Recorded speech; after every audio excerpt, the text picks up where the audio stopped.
அப்ப இவன் பொய்யா வந்து இங்க சொன்னான். வைப்பிரிவு கமாண்டர் வச்சுக்கிட்டு எதுக்கு இவன் கிரீஸ் தடவணும் சொல்லுங்க. இங்க இங்க நல்லா கவனிக்கணும். அவன் என்ன கூட பயன்படுத்தினான். ஆன்லைன்ல யாரா நமக்கு எதிராக பேசுவாங்களா, அதை வச்சு நமக்கு ஏதாவது ப்ரமோஷன் பண்ணிக்க முடியாதுன்ற லெவலுக்கு யோசிக்க ஆரம்பிச்சானுங்க. இதான் ஃபேக்ட். நீ நான் அவ்வளவு பெரிய மயிரடா, நான் பெரிய மயிரெல்லாம் கிடையாது. இப்ப உண்மைங்க. இப்ப கூட பாருங்க, இருங்க சொல்லி முடிச்சிடறேன். இருங்க. நீ என்ன பெரிய மயிரடா, உன்னை வச்சு அவன் ப்ரமோஷன் பண்ணி, நான் பெரிய மயிர் கிடையாது. ஆனா என்ன வச்சு ஒருத்தன் ப்ரமோஷன் பண்ற அளவுக்கு உள்ள உட்காந்து ஸ்கெட்ச் போட்டு கொடுத்தவன் அவன் ஜானவரசாமி இல்லையா? நான் இங்க பஞ்சாயத்து இல்லைன்னா, எனக்கு பிரச்சனை இல்லைன்னா, எப்படிடா நாங்க கொண்டு வந்து அட்ரஸ் பண்ணி சொல்லக்கூடிய ஸ்பேஸ்லயே ட்வீட்லயே சொல்லக்கூடிய மேட்ரு எப்படி அதை நீ அங்க திருத்துற? பாடி கார்டு முட்டி போட்டு நிக்கிறான்னு மேட்ரை 7 நிமிஷம் வீடியோ எடுத்து அப்லோட் பண்றோங்க, எல்லாருக்கும் ஷேர் பண்றோங்க, நிறைய பேர் எடுத்து போடுறாங்க. அடுத்த நாள் வண்டி மேல சேர் போட்டு உட்கார வைக்கிறான் பாடி கார்டுக்கு. எப்படி? இங்க இருக்கிற நபர்களே சில பேர் அதுக்கு சொல்லி, யோ நீ அவனுக்கு அரசியல் சொல்லி கொடுக்குற, நீ அதை நிப்பாட்டுனாங்க. ஓஹோ, நம்மளும் ஏதோ அறியாதமா நம்ம ஏதோ 4 வார்த்தையில கூட 2 வார்த்தை சேர்த்து விட்டுறோம், அதை அவனுக்கு எடுத்துக்கிறான் போல சொல்லிட்டு ரொம்ப கவனமா எடுத்து நம்ம நோட் பண்ணாங்க, வார்த்தையை விட ஆரம்பிச்சான். ஓகேவா? இல்லைன்னா என் டீலிங்கே வேற மாதிரி தான் இருக்கும். என்னெல்லாம் அவுத்து விட்ட காலம் மாதிரி கண்ட்ரோல் இல்லாம விட்டீங்கன்னா பச்சை பச்சையா பேசுவோம். ஓப்பனா சொல்லணும், ஆமாண்டா அபியூஸ், விஜய் ஃபேன்ஸ் அபியூஸ் பண்ணுனா அபியூசர்ஸ் அபியூஸ் பண்ணக்கூடிய அபியூசர்னா ஓப்பனா சொல்லிடுவேன். என்னன்னா சில கட்டுப்பாடுகள், சில விதிமுறைகள். சரி ஓகே, நம்ம இப்படிதான் கேம் ஆடணும் அப்படின்ட்டு அந்த அந்த அந்த அந்த கேமுக்குள்ள நான் வரேன். இதே மாதிரி தான் மற்றவங்களையும் இவனுங்க டீல் பண்ணுறதா நினச்சிக்கிட்டு பண்ண ஆரம்பிச்சானுங்க. ஏதாவது ஒரு பொம்பளை பேசிடுச்சா, அவள் ஃபோட்டோ எடுத்து போடு. எவனா ஒருத்தன் பேசிட்டானா அவன் குடும்பம், அவன் பொண்டாட்டி ஃபோட்டோ எடுத்து வெளில போடு. அவனை அடைக்கிடலாம், அவனை மடக்கிடலாம், அவனை முடிச்சு விட்டுடலாம். இன்னைக்கு அந்த குஷின்னு ஒருத்தன் ID, Vijay fan ID suspend ஆச்சு. பார்த்தீங்களா? எத்தனை பேர் தெரியும்? ஆமா, பார்த்தேன். எப்படி ஆச்சு? அவன் தான். எப்படி ஆச்சு? அவன் தெளிவாக சொன்னான், நான் ப்ளூடிக் இது வரைக்கும் போட்டிருக்கிறேன், அந்த ப்ளூடிக் முடிச்சதுக்கு அப்புறம் ஆட்டோமேட்டிக்காக நான் ஐடி டிஏக்டிவேட் பண்ணிட்டு 3 மாசம் தான், அதுக்கப்புறம் நான் வேற ஒரு ஐடியில் வருவேன் அப்படின்னு சொன்னான். சரியா? ஏன் எதுக்கு இப்போ அவசரப்பட்டு அவன் ஐடி சஸ்பெண்ட் ஆச்சு? நான் சொல்லவா? உன் ஃபோன் நம்பர் எடுத்து வெளில போட்டுருவான். எனக்கு அப்படி தான் பண்ணானுங்க. உன் ஃபோன் நம்பரு, உன் அட்ரஸ், உன் ஃபோட்டோ எடுத்து நான் டிவியில் போட்டு உன்னை அசிங்கப்படுத்திடுவேன், உன்னை அவமானப்படுத்திடுவேன், உன்னை காலி பண்ணிடுவேன், நீயே ஐடி டிஏக்டிவேட் பண்ணிட்டு போயிடு. ஞாபகம் இருக்கா? இதை பண்ணா மட்டும்தான் ஒருத்தன் ஐடி டிஏக்டிவேட் பண்ணுவான். இவனுங்க எனக்கு அப்படிதான் ட்ரை பண்ணானுங்க. கிளம்பிட்டேன், காரில் கிளம்பிட்டேன், இதை வரண்டாடுற மாப்பிள்ளன்னா, வீட்டுக்கு வந்துட்டேன்டா அப்படின்னா, நாங்கெல்லாம் சேர்ந்து கபிலனை அடிச்சிட்டோம் அப்படின்னா. அப்புறம் என்னாச்சு? பழைய ஐடி மறுபடியும் பேக்கப் வந்து மறுபடியும் வரேன். நீ வீட்டு வாசல்லடா, நீ ஊருக்குள்ளே வந்தாலும் சரி, நீ ஊர் எல்லையை தாண்ட மாட்ட. ஏன்னா என் ஊர் அப்படிப்பட்ட ஊரு. நான் ஆரம்பத்துலேருந்தே சொல்லிட்டு இருக்கிறேன், விசாரிச்சு பார்த்தா தெரியும். கலவரத்துக்கு ஊருக்கு பேர் போன ஊரு என்ன பார்த்துக்கு. அப்போ இவனுக்கு என்னன்னா, ஒருத்தவனை அடிப்பணியை வைக்கிறதுக்கு, ஒருத்தவனை மிரட்டுறதுக்கு இதே தான் அவன் சேகுவரட்டையும் பண்ணானுங்க. அவன் பொண்டாட்டி அவன் பேசுறான்னா அவன் பொண்டாட்டி எடுத்து போட்டு அசிங்கமா பேசுறது. இது என்னடா பழக்கம்? இது எனக்கு புரியல. ஒரு ஆம்பளை ஒருத்தன் பேசுறான்னா அவன் வீட்டு பொம்பளை தொட்டு பேசுறது என்னடா பழக்கம்? இது இந்த மேன் டு மேன் பேஜ் அந்த அந்த வரவே வராதா விஜய் ஃபேன்ஸுக்கு? விஜயை வந்து உண்மையிலே அவன் ஆம்பளைனா அவனை நேரடியாக டீல் பண்ண சொல்றா, இல்லைன்னா அவன் சார்பா நீ பேசுறான், நீ அவன்கிட்ட பேசு. இங்க பதிலுக்கு இங்க ஒருத்தன் 1 to 1 பேசுறான்னா அவன் வீட்டு பொம்பளைங்களை தொட்டு பேசு. அவன் சேகு வர பொண்டாட்டிலாம் எதுக்கடா தொட்டிங்க? அவனுங்களை அது எதுக்கடா தொட்டு பேசுறீங்க? இது என்ன மாதிரியான பேடித்தனம்? அது இது பேரு பெரிய கெத்தாது. வைஷ்ணவி பேசுதுன்னா ஆப்போசிட்ல உன் கட்சியில ஏதாவது மகளிர் அணி, மகளிர்ல ஏதாவது ஒண்ணு இருந்ததுன்னா அதை விட்டு பேசு. அது அரசியல். இது என்னங்க சர்வாதிகாரம் தாங்க. ஓப்பனா சொல்றேன், ஹிட்லர் மேலங்க. இது ஒரு ஹிட்லர் ஃபார்முலாங்க. இதுவும் வந்து பதவியிலேயே இல்லாதப்பே இவ்வளவு பண்றானுங்க கபிலன் ப்ரோ. ஒருவேளை இவனுங்க கையில ஆட்சி போச்சுன்னா இது எப்படி இருக்குன்னு மட்டும் யோசிச்சு பாருங்க. ஆட்சியா? அங்க கட்சியே இல்லையா? ஆட்சியாம்ல. இல்ல ஒரு பேச்சு சொல்றேன்ல. இங்க பாருங்க, இங்க சில பேரு என்கிட்ட பேசும்போது சில பேர் வந்து தனிப்பட்ட மேல இல்லங்க அவன் இது இத்தனை சதவீதம் பிரிச்சிருவாங்க, இத்தனை சதவீதம் ஓட்டு பிரிச்சிருவாங்க அப்படின்னு என்கிட்ட சொன்னாங்க. நான் சொன்னேன், நான் சிரிச்சேன். ஏங்க விழா சிரிக்கிறாருனாங்க. நீங்க என்னமோ நினைச்சிட்டு இருக்கிறீங்க அவன் என்னமோ ஓட்டை பிரிச்சிருவான் கீட்டை பிரிச்சிருவான்னு. போற போக பார்த்தா அவன் எலெக்ஷன்ல நிப்பானான்றது தெரியல. இன்னும் வேட்புமனு தாக்குதல். ஏன் கூட இருக்கிற ஒரு பாயி அவன் வந்து எனக்கு சீட்டு வேணான்றான். அவனுக்கு கான்பிடென்ட் இல்ல. முன்னாலாம் நீங்க ஸ்பேஸ்ல போய் பாத்தீங்கன்னா, விஜய் ஃபேன் ஸ்பேஸ்ல இத்தனை தொகுதி நாங்க ஜெயிச்சிருவோம், இத்தனை தொகுதி நாங்க ஜெயிச்சிருவோம், 170 தொகுதி நம்ம கையில கண்ட்ரோல்ல இருக்குன்னு பேசினவனுங்க இப்ப லாஸ்ட் ஒரு 3 நாள் என்ன தெரியுமா பேசுறானுங்க, எத்தனை சதவீதம் நம்ம வாக்கு வாங்குவோம்னு பேசுறாங்க. ஆமா ப்ரோ, ஒரு தொகுதியில ஒரு கேண்டிடேட் நிக்கிறாங்கன்னா 2 கோடியாவது மினிமம் உங்க செலவு பண்ணி ஆகணும். நார்மலா வேற. விஜயராஜ் நல்ல பேரு இருந்து நல்ல செல்வாக்கு இருந்து நீங்க செலவு பண்ணி அதுக்கப்புறம் இந்த காசு எல்லாம் மேட்ரு வரும். முதல்ல நீ தொகுதியில போயிட்டு விஜய்னு பேரை சொல்ல முடியுமா? ஓட்டே கேட்க முடியாத நிலைமை. அதுதான் விஜயராஜ் நான் சொல்றேன். இங்க நான் ஓப்பனா சொல்றேங்க, என்ன வந்து நீ கபிலா நீ நியாயமானதானா நினைக்கிறேன், நீ ரொம்ப நடுநிலைன்னா நீ எதுக்கு நீ வந்து திமுகக்கும் அதிமுகக்கும் ஏன் நீ வந்து முட்டு கொடுக்குற? எனக்கு திமுகவோட அரசியல் எனக்கு தெரியும், உனக்கு முன்ன பிறந்தவன், நான் பார்த்த அரசியல் தெரிஞ்சு எனக்கு திமுக அரசியல் எனக்கு தெரியும். அதனாலதான் நான் திமுக அரசியல பேசாம இருக்கிறேன். அதிமுக அரசியல் எனக்கு தெரியும், அதனாலதான் நான் பேசாம இருக்கிறேன். எனக்கு இவங்க 2 பேரும் எனக்கு பிரச்சனை இல்லை. ஏன்னா இது காலங்காலமா நடந்திருக்கு. இவங்க ஆட்சிக்கு வந்து இவங்க வர்றதும், இவங்க ஆட்சிக்கு வந்து இவங்க வர்றதும், இது ஒன்று காலங்காலமா நடக்கும். ஆனா இவங்களை விட மோசமான ஆளுங்க யாரும் வந்துடக்கூடாதுன்னு நான் நினைக்கிறேன். அப்படி பார்க்கும்போது டிவிகே இந்தியாவிலேயே மிக மோசமான ஒரு கட்சினா டிவிகே தான்.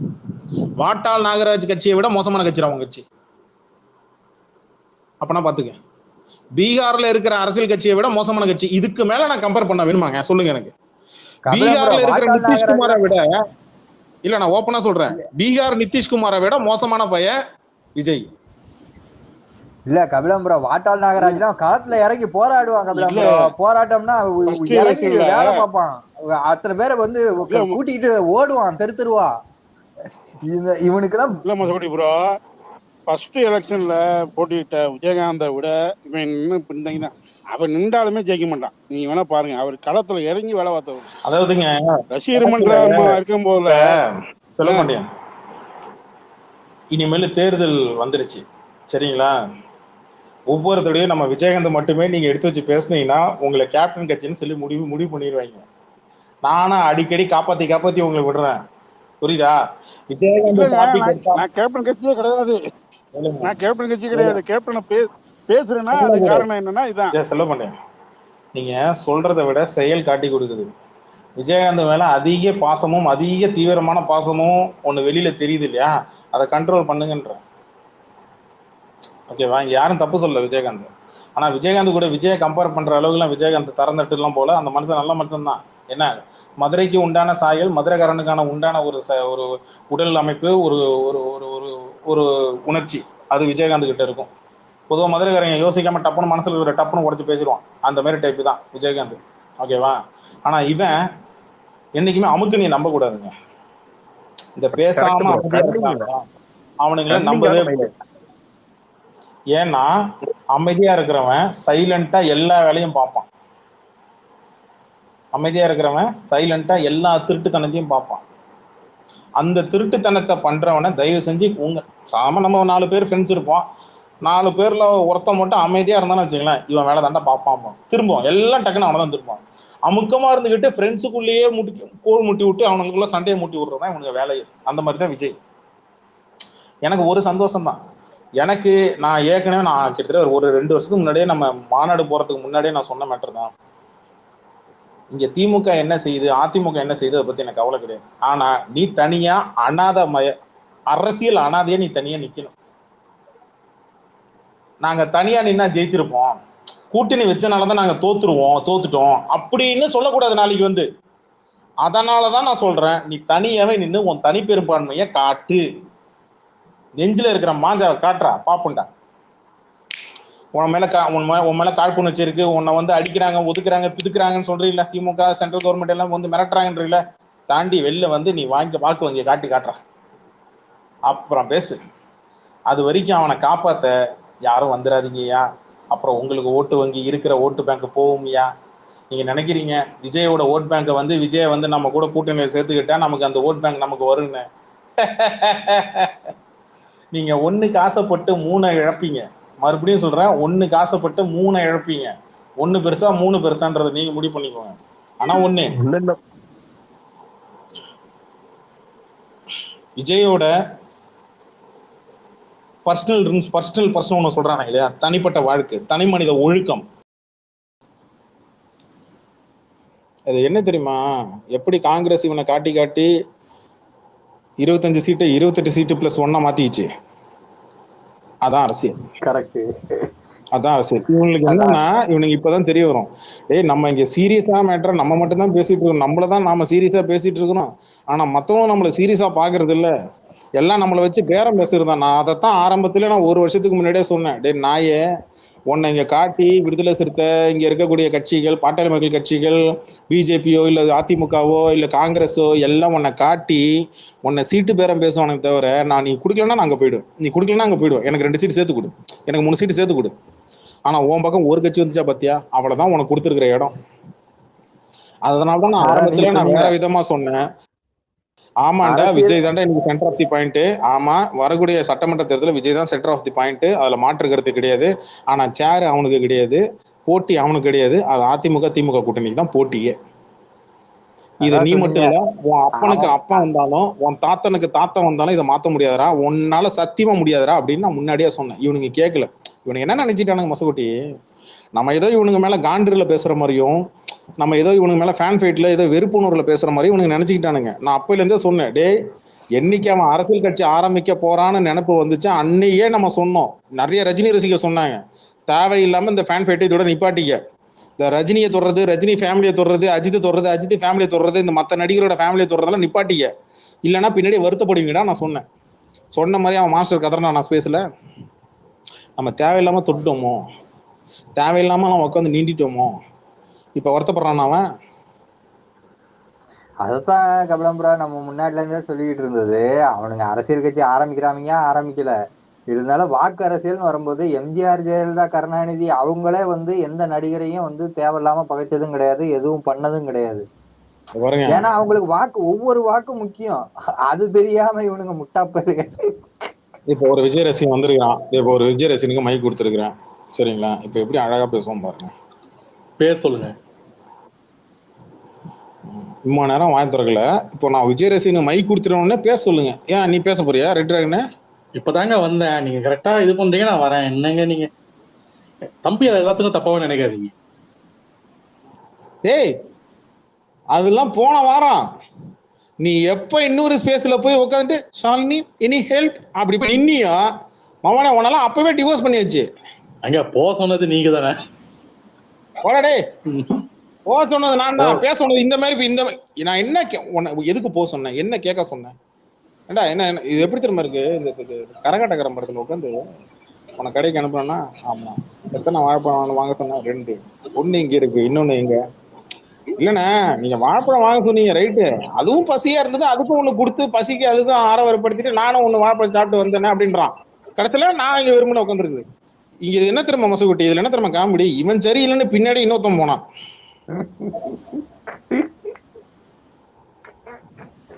அவரு இவனுக்கு மேல ஷாலினி இவன் எனி ஹெல்ப், இவனாவது ஷாலினி எனி ஹெல்ப்னா, அவன் ஏதாவது ஒன்னா சொல்லுங்க நான் ஆளை கூட்டு வரேன். யாரு? திமுகவை தான். அது திமுக தெரியுமா? ஐடிவிங்க இருக்கு, ஐடிவிங்க உங்களுக்காக இறக்குறேன். ஏய் ஏய் ரொம்ப நேரம் இங்க தானடா உட்காந்தீங்க, ரொம்ப நேரம் இங்க உட்காந்து என்னமோ அப்படி உட்காந்து பரம்பரை பகை மாதிரி பேசிட்டு இருந்தீங்களா, அப்படியே போய் அங்க போய் மொத்தமா டை அடிச்சீங்களா, சம்மர் ஷர்ட் அடிச்சீங்களா? கபிலன் இருங்க, நான் சபரிஸை கூட்டின்னு வரேன். ஆமா, அவன் வண்டியில வந்துட்டு இருப்பான், கார்ல படுத்து குப்புற படுத்து தூங்கிட்டு வந்துட்டு இருப்பான், நீ அவனை போய் கூட்டுருவா. அவன் இங்க இருந்து போகும்போது டிஎல் ஏதோ பார்த்தான், டாடா வெல்கம் டு திருச்சி, இவருக்கு வெல்கம் கொடுத்து பாறான் திருச்சிக்கு. அவரே மாநாட்டுக்கு போயிருக்காரு. அதான் சொல்றேன், இவருக்கு திருச்சிக்கு வெல்கம் கொடுத்து பாறான். அவங்க படுத்து உட்காந்து அசைதுல அந்த பொட்டலம் டப்பா பிரியாணி இருக்குல்ல, அது 2 3 4 5 கார்ல எடுத்து போட்டுட்டு தின்னுட்டே வந்துட்டு இருப்பான். வண்டி எங்கேயாச்சும் நிப்பாட்டி எங்கேயாச்சும் ஓரம் கட்டுறதுக்கு வண்டி நிற்கும், அப்ப ஏதாவது பார்த்து கால் பண்ணு போ.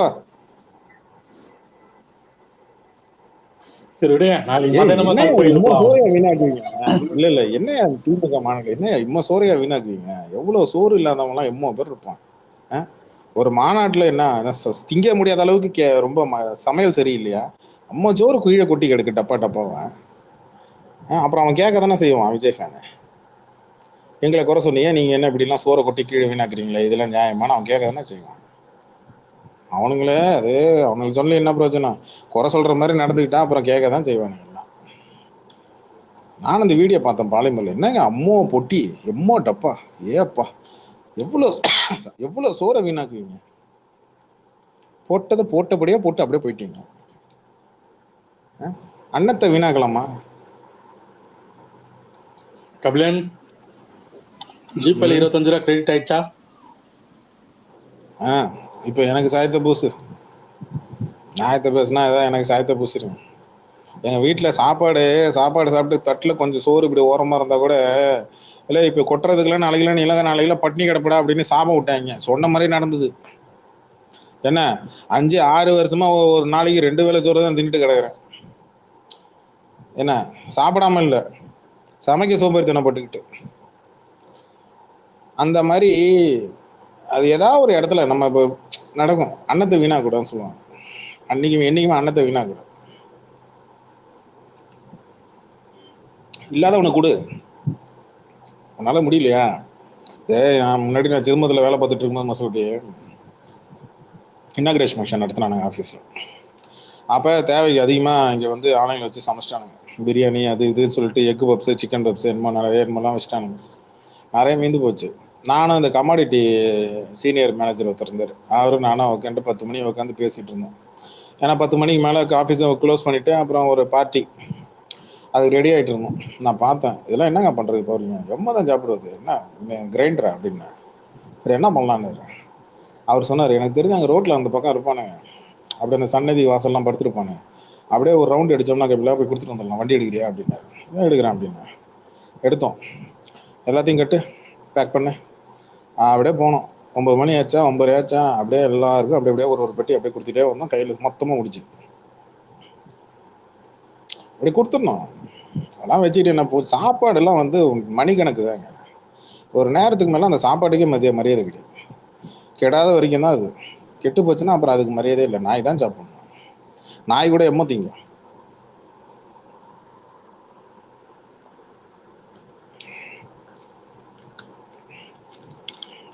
கத்திப்பட்ட டைலாக்லாம் ஞாபகம் வருது இல்லை? 4 இட்லிக்கு மேலே உன் இட்லி ஒன்று கிடையாது. அதே மாதிரி தான்டா நாங்களும் சொல்கிறோம். ஒரு பொண்டாட்டிக்கு மேலே உனக்கு வேற பொண்டாட்டியே கிடையாது. அதுக்கு மேலே நீ பொண்டாட்டி கட்டினா அது உனக்கு கிடையாது.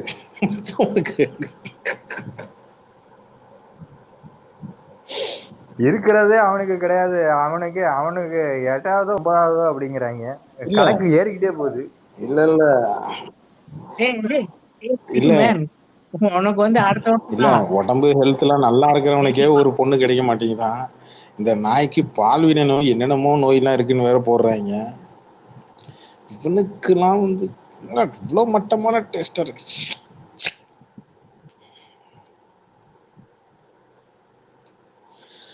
சரி விடுங்க.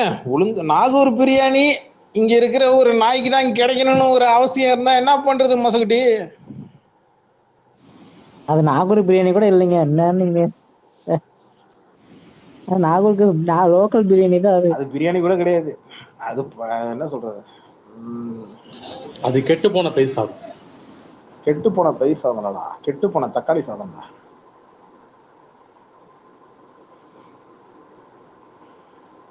நான் மட்டும் சிஎம் ஆனேன்னு வச்சுக்க, முதல்ல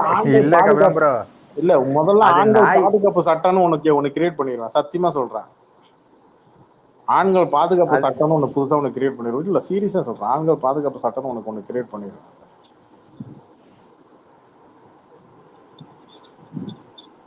அது அந்த பிரியாணி வந்து நாய் வாய் வச்ச பிரியாணி. பல நாய் வாய் வச்சிருக்காது. ஒரு நாய். நீங்க சிஎம் ஆனா பொதுச் செயலாளர் நான் தான். நீங்க கட்சி ஆரம்பிச்சதாங்க பொதுச் செயலாளர். என்னங்க நீங்க கட்சி ஆரம்பிச்ச உடனே சிஎம் ஆகணும்னு ஆசைப்படுறான். நான் பொதுச் செயலாளர் நான் ஆசைப்படுறேன். பொதுச் செயலாளர் யார் வேணா இதுல வேணா அதான் சொல்றேன். அவன் கட்சி ஆரம்பிச்சோட சிஎம் ஆகணும்னு ஆசைப்படுறான்.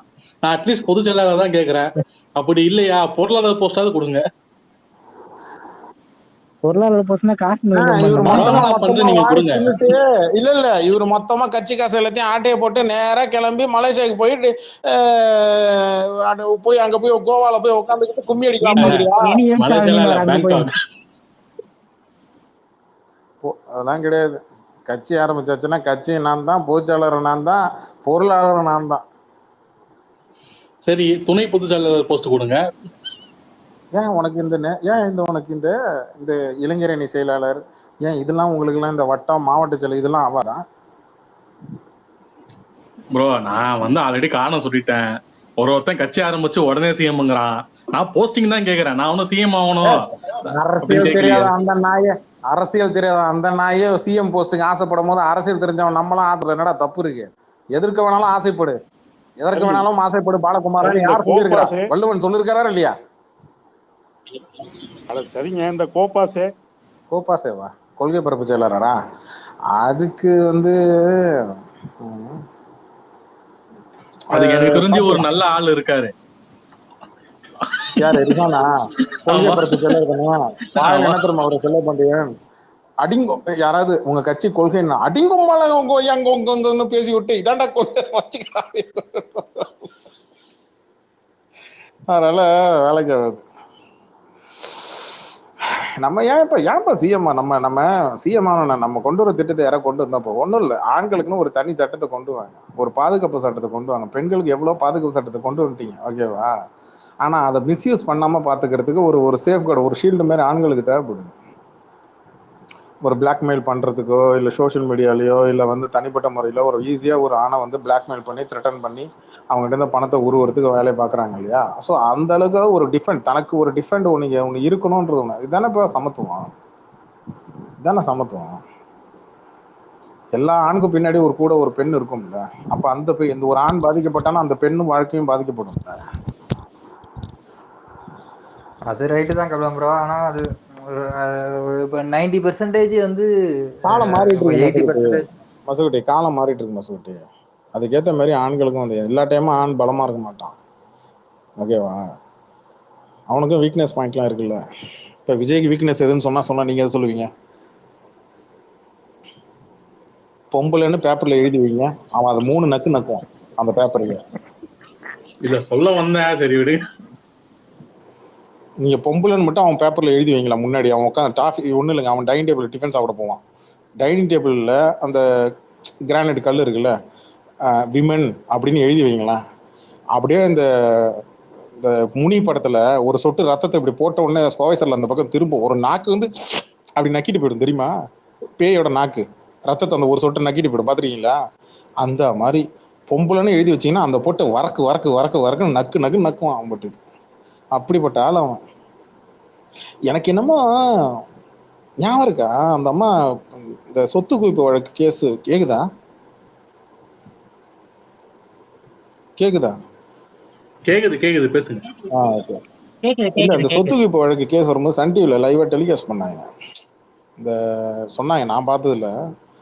என்னன்னா இந்த நகை நட்டுலாம் டெலிகாஸ்ட்லாம் அந்த பண்ணாங்கல்ல. எப்பா திமுக ஆட்சி மறுபடியும் வந்துச்சுன்னா நீங்க என்ன பண்ணுங்க, திமுகவோ அதிமுக யாரும் நீங்க ஆட்சிக்கு வந்தாலும் சரி, அவன் வீட்டுக்குள்ள கேமரா கொண்டு போங்க, என்ன நேரம் அவன் பெட்ரூம்குள்ள போங்க, அவன் கபோர்டை திறங்க, உள்ள அங்க துணி மணி மட்டும் எனக்கு காட்டுங்க. சத்தியமா சொல்றான் மெட்ராஸ் பையன், அவன் ஒரு ஃபெட்டிஷ். அவன் கண்டிப்பா அவன் கபோர்ட்ல ஊர்ல இருக்கிற பொண்ணுங்களோட துணிமணி, செருப்பு, உள்ளாடைகள் எல்லாத்தையும் தூக்கி உள்ள சேர்த்து வைப்பான். அவன் ஒரு சைக்கோ. வெளிநாட்டுல நிறைய இந்த சீரீஸ் எல்லாம் பார்த்துருக்குறேன். இது ஒரு பழக்கம் ஒன்று இருக்கு. தன்னை 2 பேர், அவனுக்கு 2 போதை இருக்கு. ஒன்று தன்னை யாரா புகழ்ந்தாங்கன்னா அப்படியே போதையா இருக்கும். இன்னொன்று அவர் நிறைய பேர் நேற்று நான் யூத்து படத்தோட டெம்ப்ளேட் ஒன்று எடுக்கும் போது எனக்கு டக்குன்னு ஞாபகம் ஆச்சு. நான் ஆட்டாடி இந்த ஜிப்ஸி எடுத்து போடும்போதுலாம் எனக்குலாம் ஷாக்கிங் ஆகி போச்சு. நானா தேவலாம், ஜிப்ஸியா தேவலாம், டைகார்டு ஒரு எடிட் ஒன்று போட்டாப்புல பாருங்க, கடவுளே. விஜயோட கை 2த்தையும் நான் வெளில பார்க்கவே முடியல, கடவுளே. அதனாலங்க அவனுக்கு பொம்பளைனாலே அவனுக்கு அவன் ஒரு பொம்பளை பொறுக்கிதாங்க, மாற்றுக்கிறதே கிடையாது. இது வந்து என்னன்னா, இங்க சில சோஷியல் மீடியால பத்திரிக்கையாளன்றவங்கலாம் பேசுறதுக்கு அவங்களுடைய இமேஜ் போயிடுமோ, நம்ம இதை பத்தி பேசினா நம்மளுடைய இமேஜ் போயிடுமோ அப்படின்னு அவங்க வந்து தயங்குறாங்க. பத்திரிக்கையாளர்கள், கொஞ்சம் ரொம்ப நேஷனல் லெவலில் இருக்கிற ஜேர்னலிஸ்ட் பேசுறவங்க, இவங்கெல்லாம் கொஞ்சம் ஒரு டீசென்சி பார்க்குறாங்க. இந்த டீசென்சில ஏன்ப்பா நீங்க பாக்குறீங்கன்னு தான் கோவம் வருது எனக்கு. அன்னைக்கு அதான் எனக்கு கோவம் வந்துச்சு பத்திரிகை மேல. நல்லவனுக்கு நீங்க ஒரு நியாயமா ஒரு அரசியல் பேசுறவனுக்கு நீங்க டீசென்சி பார்க்கலாங்க. இவனுக்கெல்லாம் டீசென்சி பார்க்கணும் என்ன அவசியம் இருக்கு? கபிலன் இது அதிகபட்சமா அண்ணன் கூட எந்த ஹீரோயின் வந்து அதிகமா நடிச்சிருக்காங்க? அதிகபட்சமா ஆமா, அது அவன் நடிச்சிருக்கிறான். அவன் அதிகமா யாரு கூட சுத்தி இருக்கிறான்னு கேளுங்க, அது வேணா கரெக்டா இருக்கும். இப்போ பாஷா பாய் சொல்லுவான் பாருங்க, பாஷா பாய் அவன் யாரு கூட அதிகமா சுத்தி இருக்கிறான்? எனக்கு தெரியாது ப்ரோ. சஞ்சீவ் நடிச்ச பாதி படம் என்னன்னே எனக்கு தெரியாது. செல்வமணி ப்ரோ, மொசகுட்டி எல்லாம் சொல்லலாமா? இல்ல மொசகுட்டி வீட்டுல வந்து அக்கா காதல விழுந்துச்சுன்னா என்ன ஆகும்?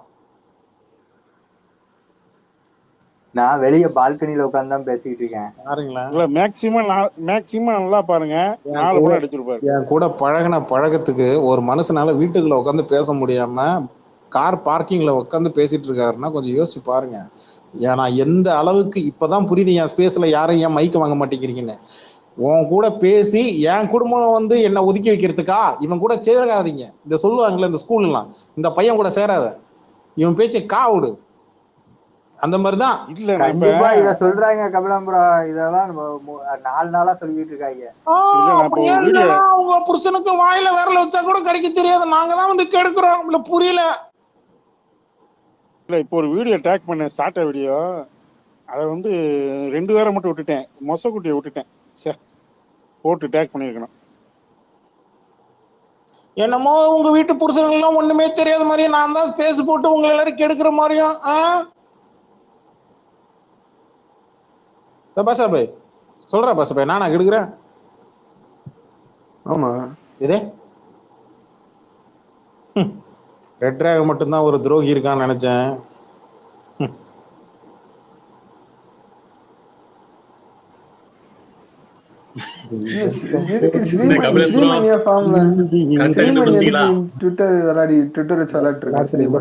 வேற பாட்டு அண்ணன் என்ன தம்பி என்ன சொந்தம் என்ன பந்தம் என்ன, இந்த பாட்டு தான் போடும். என் தலைவன் ஒவ்வொரு சிச்சுவேஷனுக்கும் ஒரு பாட்டுக்கு வச்சிருக்கிறாரா என் தலைவன். நீங்க அந்த பாட்டு பாடக்கூடாது. ஊரை தெரிஞ்சுக்கிட்ட கண்மணி புரியல. அப்படி பணக்கார விட்டு போகும்போது பொண்ணு ஏதாவது நம்பி மாமனார் வீட்டுல போய் செட்டில் ஆயிட்டியா சொல்லு. ஏங்க அந்த படத்தை தம்பி ஏமாத்திட்டு போயிடுவாங்க. அதான்டா தம்பி ஏன்டா ஏமாத்துனா? தம்பி வந்து காலேஜ் படிக்கிற பொண்ணு கூட கல்யாணம் பண்ணி அவன் வீட்டோட மாப்பிள்ளையா போய் சேர்ந்துருவான். நீ வீட்டோட மாப்பிள்ளையா?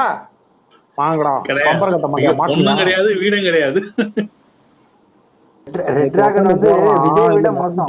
மொசகுட்டி நேத்து ஒரு ட்வீட் போடுறான் அந்த கம்யூனிட்டி நடுவுல. அம்மா பெரிய தட்டு நிறைய பிரியாணி, பக்கத்துல பொரிச்ச சிக்கனு, இந்த லேடிஸ் எல்லாம் போடும்ல நடுவுல. நான் கூட ஒரு நாள் ஆரம்பத்துல ஒரு நாள் போட்டிருந்தேன், எங்க வீட்டுல பிரியாணி வாங்க எல்லாரும் சாப்பிட வாங்க. இந்த படத்துல விமல் படத்துல சாப்பிட வாங்க தட்டு நிறைய பிரியாணி வச்சிருக்கிறான், அதுவும் ராத்திரில. டேய் 8 மணிக்கு எங்கே உனக்கு பிரியாணி வச்சு? ராத்திரி எல்லாம் கிடையாது, அது மதியானம் போட்ட போஸ்ட்.